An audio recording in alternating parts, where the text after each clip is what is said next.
Saudara, Lebaran tahun ini berbeda dari tahun sebelumnya setelah secara resmi Presiden Joko Widodo mengizinkan masyarakat untuk mudik Lebaran. Tapi tentu saja dengan tetap menerapkan protokol kesehatan secara ketat dan juga ada syarat vaksin booster untuk mudik Lebaran tahun ini.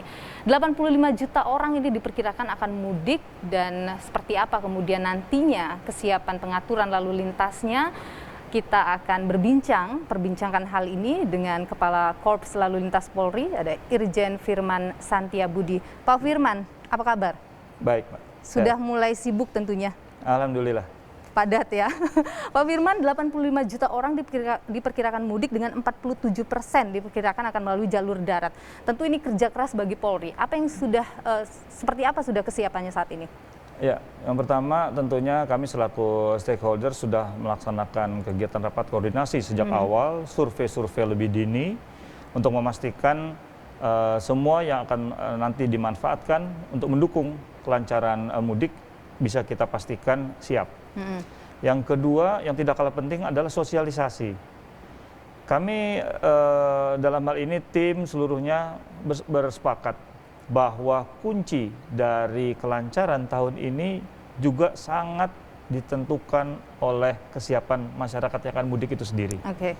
Artinya kita sebagai tim, yang satu kita bertugas, yang satu sebagai pelaku mudik, perlu bekerja sama secara erat. Apa yang kami siapkan betul-betul bisa dipatuhi, masyarakat bisa membawa diri dan dengan kesiapan-kesiapan yang lebih baik. Angka 85 memang cukup spektakuler. Kita berharap masyarakat bisa dengan senang, dengan bahagia pulang, bukan dengan cemberut karena harus berhadapan dengan kemacetan dan lain sebagainya. Kita tidak berharap apa yang pernah terjadi pada saat itu terjadi lagi. Oleh karena itu kita adakan anef-anef ketat. Sampai kemarin sore kami masih mendengarkan arahan dari Bapak Presiden untuk memastikan mudik ini bisa berjalan dengan baik. Tentu Polri sudah memetakan ya wilayah-wilayah, karena kita tahu ada banyak titik-titik yang diprediksi akan jadi jalur macet gitu dalam mudik tahun ini. Sudah ada Pak gambarannya? Ya, jadi secara umum kalau kita boleh bagi wilayah ini nanti ada jalan tol dan arteri. Kita mempetakan untuk jalan tol biasanya terjadi itu kalau ada bottleneck. Yang pertama. Kedua, terjadi antrian di rest area. Ketiga, terjadi kendaraan mogok. Keempat, ada kendaraan yang tidak bisa memenuhi kecepatan yang diharapkan. Itu semuanya menjadi penyebab kemacetan dan kendala-kendala yang akan kita hadapi di jalan tol. Sementara untuk di luar jalan tol, ada persimpangan sebidang umpama dengan kereta api. Ada kendaraan-kendaraan yang parkir karena atau kegiatan masyarakat yang berada di jalan arteri. Ketidakpatuhan masyarakat tentang penggunaan jalan fisik yang rusak, dan lain sebagainya, itu kita petakan semua, termasuk yang daerah-daerah rawan bahaya bencana alam. Sudah ada catatannya berarti misalnya bottleneck di mana saja nanti yang harus diantisipasi? Betul. Jadi pertama kalau kami boleh sampaikan sebagai contoh di kilometer 48 itu titik pertemuan antara jalan turun dari elevated MBZ dengan jalur tol itu sendiri. Pertemuan itu seringkali terjadi penyilangan arus kendaraan. Nanti pada saat penerapan one way yang akan kita terapkan, kita akan menginformasikan kepada masyarakat tentunya. Masyarakat yang akan menuju kota Bandung, kami persilakan menggunakan lajur sebelah kiri. Sehingga nanti mereka tinggal keluar menuju Cipularang. Yang menuju Cirebon dan lain sebagainya ke arah timur, silakan menggunakan sebelah kanan. Jadi tinggal lurus saja, bahkan silakan menggunakan jalur yang sebaliknya untuk ke Jakarta. Jangan takut, bensin kita tetap sudah komunikasikan dengan Pertamina. Toilet-toilet yang cukup di rest area bisa memanfaatkan jalur untuk keluar, arah keluar selama ini yang dipakai untuk ke arah Jakarta untuk jalur masuk. Jadi hal-hal seperti itu kita bahas dan tentunya juga sudah ada sampaikan kemarin tentang pembatasan lamanya orang ada di rest area supaya bisa gantian dengan masyarakat yang lain. Sehingga semuanya bisa terlayani. Nah, ada juga catatan nih Pak, kalau kemacetan juga bisa ditimbulkan karena adanya sejumlah pasar-pasar tumpah. Betul. Ini di jalur arteri ya? Betul. Apa yang sudah disiapkan untuk itu? Ya, dari beberapa rapat kerja kita dengan Pemda-Pemda, dan ini sudah ditindaklanjuti oleh beberapa Kapolda-Kapolda di jajaran dengan para Dirlantas, Nah, besar harapan kita pasar ini bisa ditata sedemikian rupa sehingga tidak menjadi sumbatan-sumbatan. Ini yang saya sampaikan tadi bahwa itu yang kita petakan sebagai yang bisa menghambat. Oleh karena itu penting penempatan pasar tumpah, masyarakat tetap bisa belanja, tapi sekali lagi kita juga ingin berharap semua bisa berjalan dengan baik. Masyarakat bisa belanja, yang harus mudik juga bisa terlayani. Oke, apa yang disarankan pemudik ketika misalnya melewati jalur itu atau wilayah tersebut? Ya, yang pertama yang menjadi aneh kemarin terjadi hambatan adalah tidak tertib lajur. Oke. Ya, kalau sudah ada garis apalagi, jangan lagi beranggapan hanyalah sebuah garis sebagai hiasan jalan. Ikuti, itu pasti ada maksudnya. Nah, kita tidak berharap nanti menjelang gate tol satu lajur diisi 2 lajur, itu juga menghambat. Kartu-kartu tol silakan diisi penuh sehingga tidak perlu top up umpamanya.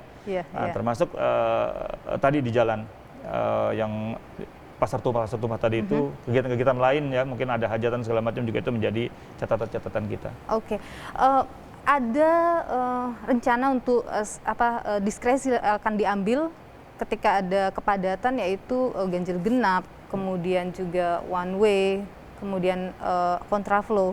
Itu seperti apa Pak nanti skemanya akan dijalankan? Ya, yang pertama teknisnya. Terima kasih. Bapak Menteri Perhubungan sudah menyampaikan berulang kali bahwa kali ini dengan angka yang seperti itu untuk yang akan melaksanakan mudik, sudah harus ada intervensi, tanda kutip. Intervensi tentang manajemen trafiknya. Kita mencoba pada awalnya itu simulasi, apabila kondisi ini tidak kita adakan intervensi apa-apa, kita dari hitungan ada rumusnya dari Jasa Marga tentang kapasitas jalan dan volume arus kendaraan, angka 1 itu patokan. Kalau tercapai angkanya ini angka 1, mobil hanya berdiam di jalan. Dari angka yang barusan kita sama-sama bahas, angka 1,8 yang muncul. Artinya dipastikan tidak bergerak. Kami intervensi dengan menambah ruas jalan dengan kontraflow. Seperti yang kita laksanakan kalau weekend, menambah 1 lajur saja, baru ketemu angka 1,6. Belum bisa membantu, tidak signifikan.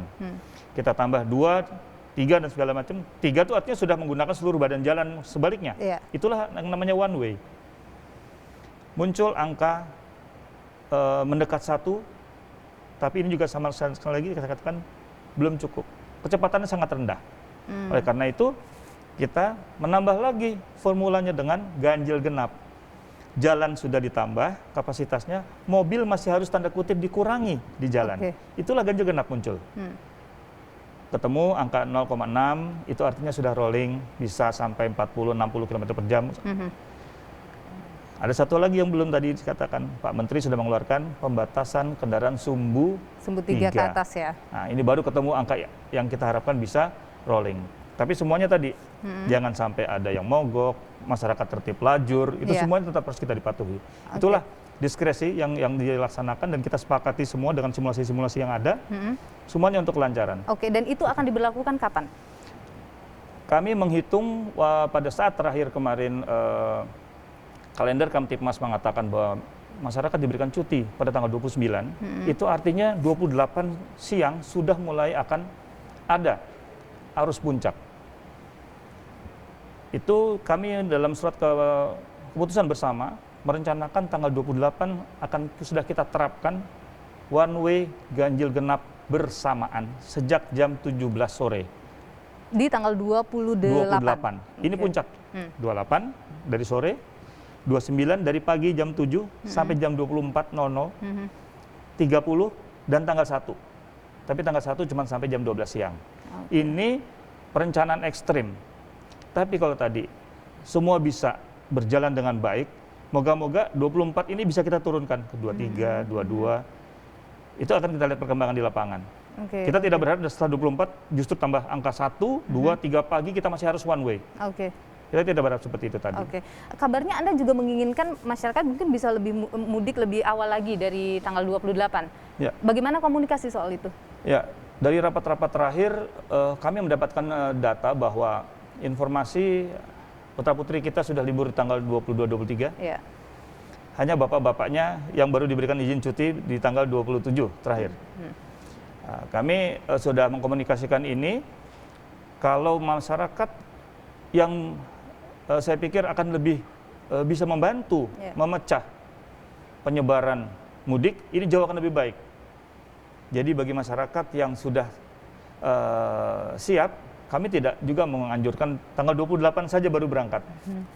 Bisa berangkat, kita akan tetap upayakan kelancaran, tapi akan terjadi penumpukan.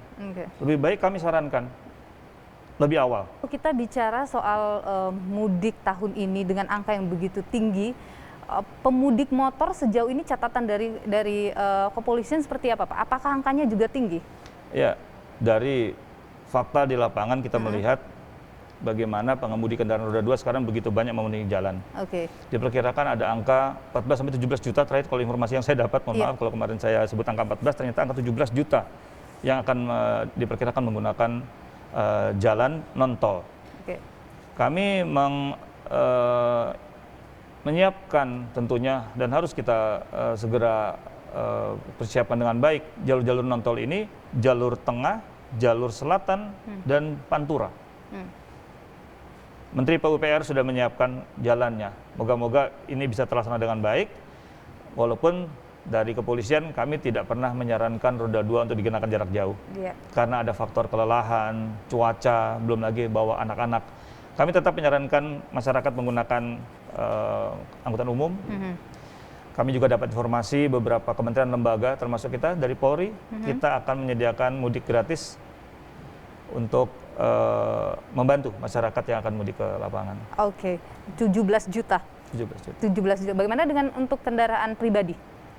Sama, kendaraan pribadi yang mungkin besok tidak ganjil genap, silakan. Ada berapa banyak diperkirakan untuk 23 juta. 23 juta dengan mobil pribadi. Ya, 23 juta mobil pribadi, 17 juta roda 2. Berarti untuk kendaraan umumnya sedikit sekali masyarakat menggunakan. Ya, mereka terpecah 85 juta angka tadi itu, ada yang menggunakan angkutan udara, kapal laut, dan kereta api. Untuk di darat, karena kan tentu dari lalu lintas akan fokus di darat ya, Pak? Betul, itu angka yang tercatat adalah 23 juta. 23 juta yang akan menggunakan jalan itu berarti mobil pribadi dan angkutan umum. Saudara, demikian perbincangan kami dengan Kepala Korps Lalu Lintas Polri, Irjen Firman Santiabudi, dan kami masih akan kembali dengan sejumlah informasi lain di Sapa Indonesia Malam. Tetaplah bersama kami.